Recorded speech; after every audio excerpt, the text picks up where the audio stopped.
Hello everyone, welcome back to another diecast review, a custom diecast review actually.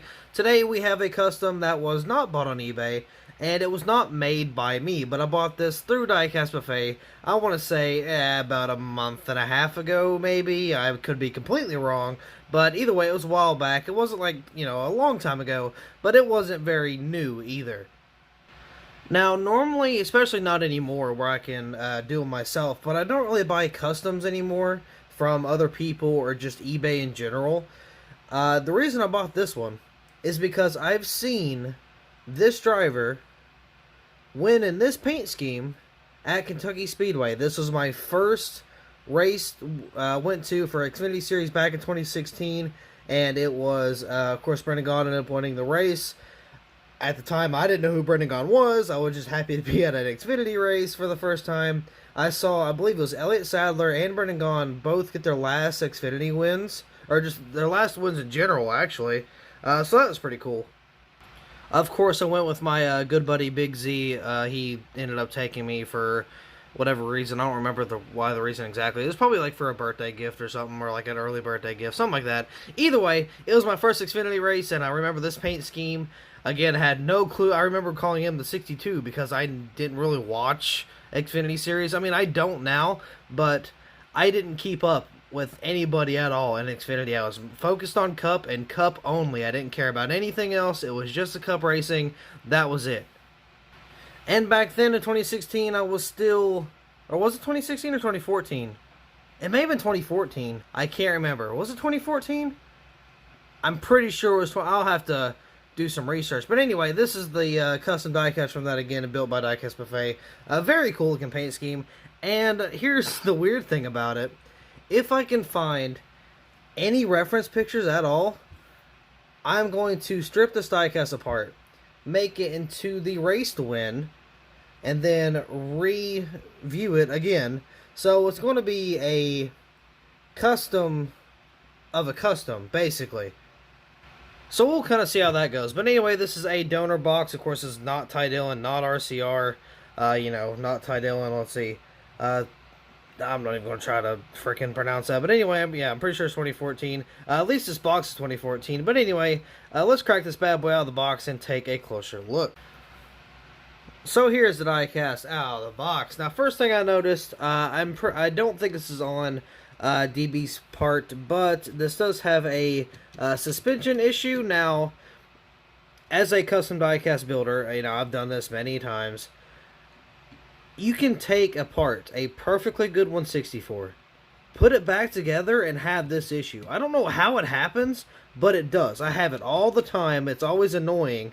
And because, I will take it apart 20,000 times and put it back together just the way it was, and you can still have this issue. So I don't know what that is, so I'm not going to, put that on anybody other than just how it is. I mean, oh goodness, this thing is destroyed. So it shouldn't be too difficult to get this off. I don't even know what, it looks like you use some type of, putty or something. I don't know what he used for the glue. But I'm definitely going to try to strip this bad boy apart and see if I can fix the issue along with, of course, making the custom.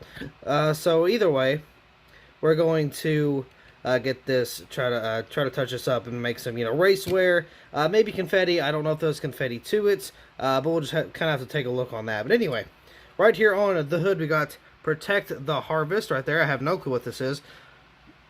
Now, I'm pretty sure he used the Patos decals. I personally have never used them. I have bought Patos decals from DB before, and he has sent me a set, or not a set, but a little decal sheet for, I think it was Brad Keselowski? I think it was Brad Keselowski when he drove the 09. I can't remember, but either way, I still have those decals, and yes, I do plan to use them sometime soon. But anyway, got Nationwide right there, got the 62 up front, got the decals for the roof flaps. This actually isn't too far off, so that's actually pretty cool. Nothing on the rear windshield or the rear window here because, again, this is 2014. Only had the Nationwide banner right there. Protect the Harvest. Again, don't really know what that is. Now, 9 times out of 10 when you buy decals, they don't really line up. You'll see a lot of them that, the fenders are all kind of messed up, or, they don't match entirely.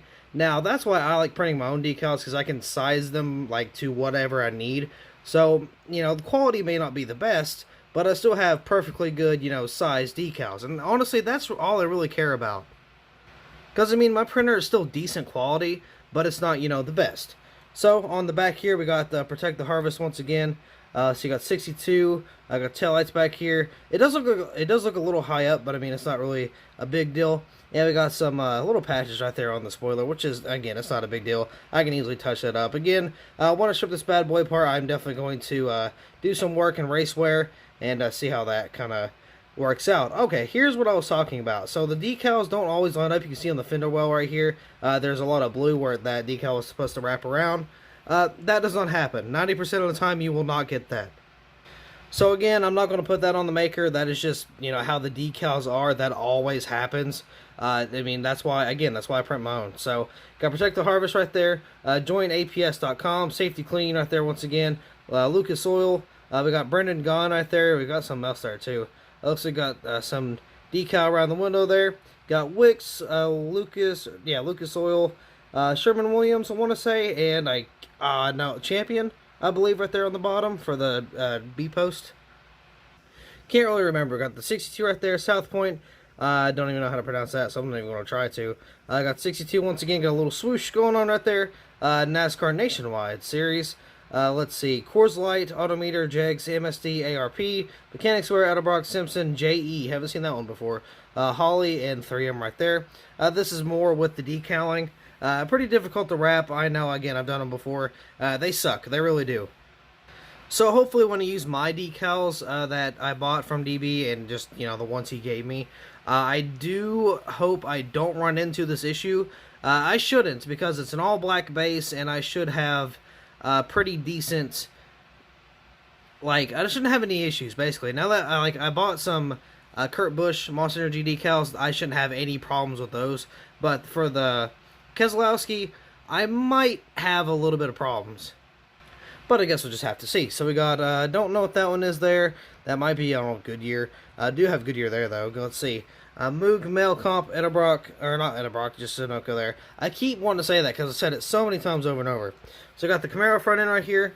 These headlights are terrible to wrap. Like, I mean, they're terrible in general. Like, you will always have a terrible experience trying to wrap the front end. I mean, you always will. These Camaro front ends are the worst to wrap, and I hate them with all of my heart. They suck. I don't want anything to do with them.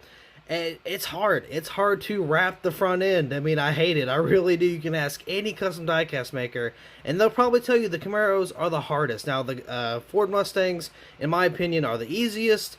Camaros, you know, the worst. Now, Camrys, they're a little better, but not by much at all. Still not a bad job. Again, these decals are off. Like, on the decal sheets, they'll always be off. And I do hate that. Again, as I've explained before, I don't buy decals. I mean, I don't, just for that reason. You know, some aren't long enough, some don't fit in the right spots, some, you know, are too short. I mean, it's just, it's a pain dealing with decals that you have to buy. I mean, it really is. We got the 62 right there and the Camaro. Of course, the RCR. Of course, you got the grill intake down there as well. But yeah, I mean, not bad at all. Again, I do have to fix the suspension issue. I mean, again, I'm not going to put any of this on Diecastbuffet. The wrapping decals is so hard. Again, especially when you don't have a customization to the size. I mean, if you just buy a size that's 164, I mean, you get what you get, and you can't really do much about it. And with the suspension, again, I'm not going to put that on him. I mean, it's just, I've had it happen before. It's one of the things I can't really explain. It just happens. But I cannot wait to take this bad boy apart and make it into a custom, simply because I get to do, you know, all the little fine details. And I love the little fine details, man. They're so fun to do.